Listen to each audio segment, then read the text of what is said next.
champ side, checking in with Olympian Charles Conwell. How you doing, champ? Yes, sir. I'm doing good. Feeling good. Good, man. It's been a while since we seen you. How it feel being on this card of this caliber and fighting Nathaniel Gallimore, right? Yeah.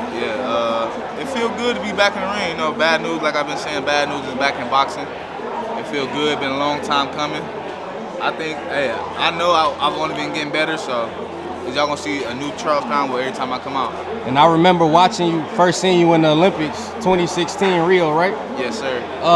What's the journey been like since then? A lot of your teammates and stuff like that, Shakur, Clarissa, they've been doing their thing. It seemed like, you know, you have yet to get that spotlight, but you talented enough to be there. What's it been like? Oh, man, like you said, it's been a journey. It's been lots of ups and downs, been a lot of learning lessons, but, you know, I think since getting with Golden Boy, signing with Golden Boy, I think this is going to put me on the map. I think this is going to give me the opportunity I need to become a bigger name and a bigger name in boxing. So I think we're on the right path. And I feel like you perfectly deserving of a title shot. What sanctioning body are you, what route are you going, and what's the ranking that you at right now, if you know? I'm number one in WBC, but I just want to make great fights, you know what I'm saying? Mm-hmm. I would love to fight all the guys, all the champions, and get those belts. But if that can't be happening, I would love to just fight, be in great fights. How closely did you watch Fundora versus Tim Tszyu? You 154, right? Yes, sir. Yeah. WBC.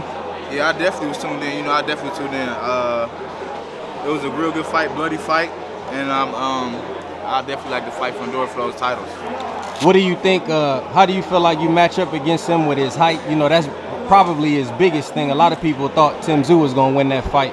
How do you feel like you approach someone like? Have you ever fought a fighter that tall in your weight class? No, I think he's the tallest person ever in my weight class. So I never fought like that tall, but I fought guys 6'3", 6'2", and stuff like that. So I fought those guys. I just try to, you know, go in there and break them down. You know what I'm saying? Start at the body, finish up top, and, you know, make it an easy early night. Are you gonna push for that fight to become the mandatory for the WBC? You know what? I'm going to push to get the biggest and best fights out there as possible. I would love to fight for the world title if the opportunity presents itself.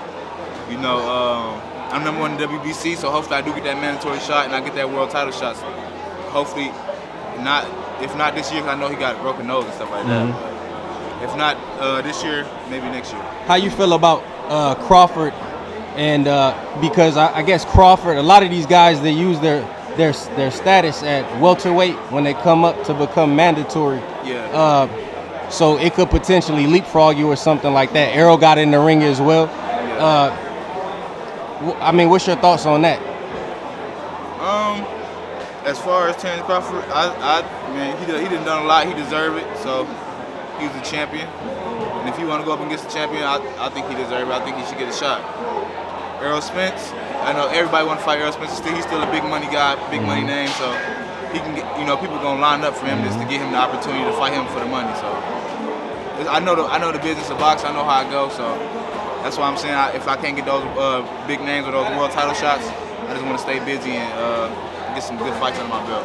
Did you see Jerron Boots Ennis or Gary Antoine Russell in the amateurs? Did you fight either of them? Did I see I mean, did you fight them in the amateurs? No. They weren't in your weight class? Nah. Okay. I believe you debuted in New Orleans, right, on Regis Pro Grade card? Did you?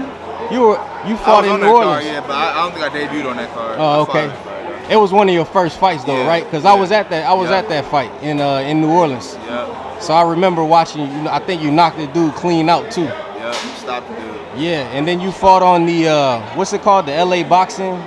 What was the network you was fighting on? NBC.